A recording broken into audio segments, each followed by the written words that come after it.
Superstore raconte les drôles de mésaventures des employés d'un supermarché type Walmart.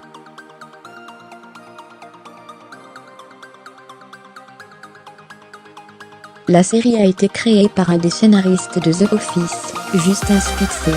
20 minutes à rencontrer le showrunner au festival de télévision de Monte-Carlo.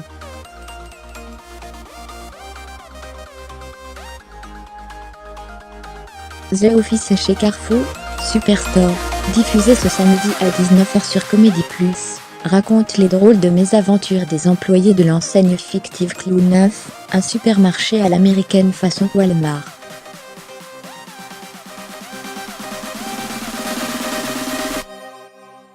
L'intrigue démarre avec l'arrivée d'un nouveau, Jonah, joué par Ben Feldman, vu dans Drowdy Diva, qui a laissé tomber ses études par peur de l'échec.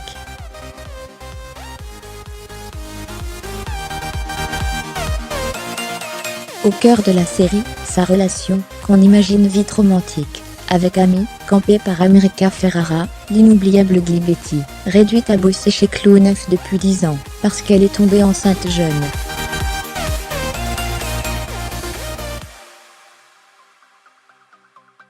Aux manettes de cette sitcom créée en 2015 pour NBC, et encore inédite en France, Justin Spitzer, qui a fait ses armes, comme scénariste de la workplace comédie culte The Office, et de l'hilarante comédie hospitalière Scrubs.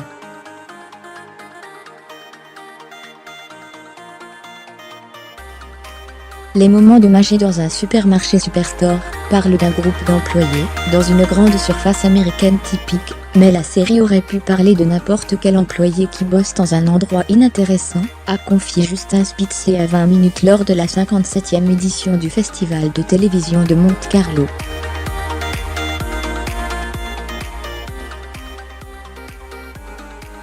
Autour de la mère Amy, et du maladroit Jonah, toute une galerie de personnages excentriques, qui fonctionnent plus ou moins bien. Glenn, Mark McKinney, le manager un peu niais, Cheyenne, Nicole Bloom, repérée dans Shameless, la lycéenne ingénue, Dinah Laurent H, vue dans Super Fun-Enig, sorte de Dwight Schrute féminin, ou encore Garrett, Colton Dune, l'employé paraplégique qui sert parfois de cœur en type comme Danzo.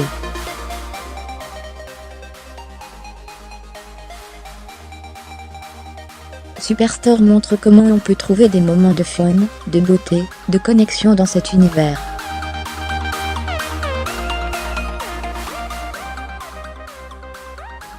Nous avions quelques histoires sur ce qui se passait dans les coulisses de ces magasins, commente Justin Spitzer.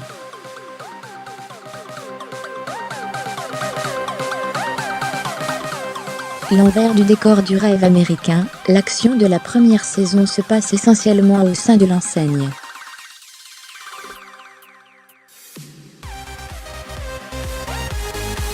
Ses collègues ne sont pas des gens qui sortent ensemble, comme un groupe d'amis.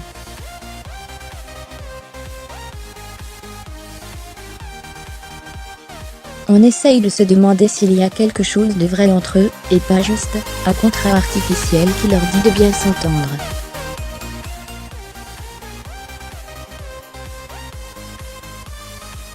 Superstore a un décor plus grand, et moins claustrophobique que le bureau exigu de The Office, donc on peut se permettre de respirer plus facilement, avec les intrigues et les décors, et de moins sortir du supermarché, explique le showrunner.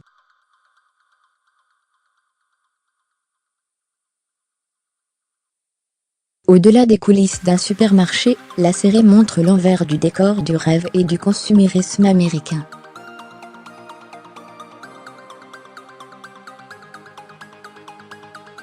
J'ai travaillé pour The Office, la majeure partie de ma carrière, j'ai beaucoup appris là-bas, et cela m'influence, j'en suis conscient.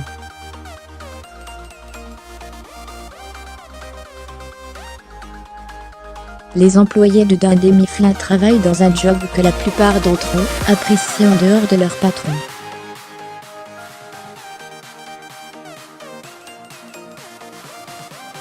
Mais Superstore est plus bleue, elle traite des choses qui affectent les classes socio-économiques plus défavorisées.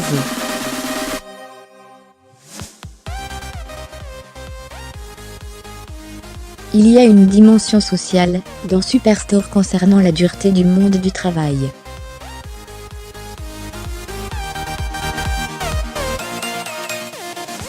La série est écrite du point de vue des travailleurs, pas de celui du patronat, estime Justin Spitzer.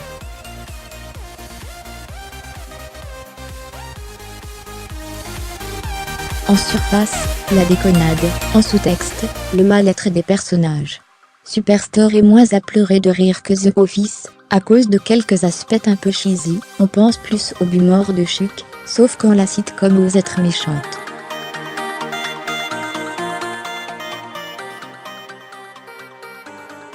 On grince des dents lorsqu'elle rit du handicap et des Américains qui zonent dans les supermarchés et autres centres commerciaux.